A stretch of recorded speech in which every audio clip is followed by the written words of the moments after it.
Yes, yes, it is I, the one and only Nikolai, back again on the Thursday AMP.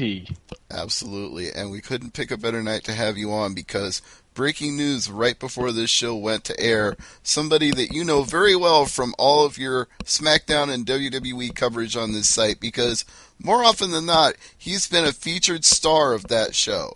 Alberto Del Rio has been released by WWE, and he was not wished well in his future endeavors.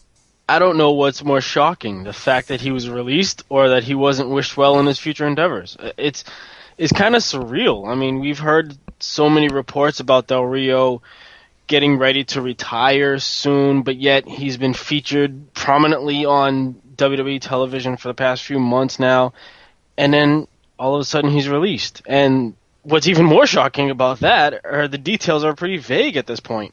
Yeah, WWE.com has literally told nobody anything more than what we just said. I'll read you the one and only sentence that they posted in their news update. And it says, WWE announced the release of Alberto Del Rio due to unprofessional conduct and an altercation with an employee.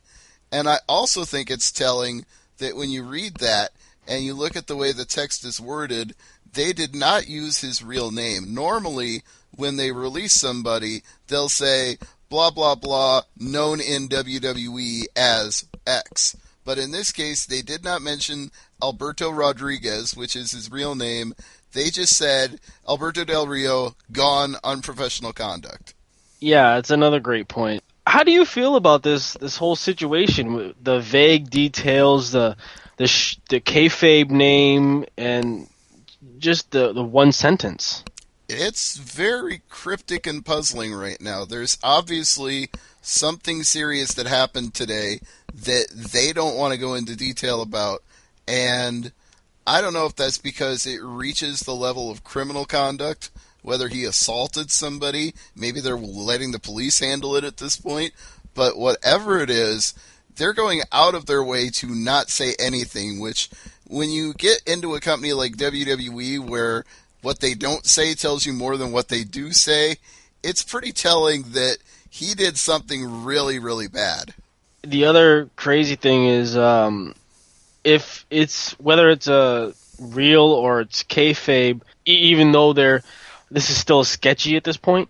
This is not a work, despite the fact that they didn't use his real name. I think this is pretty serious, and they're in a cost-cutting mode anyway, so it doesn't take much for them to have an excuse to fire somebody.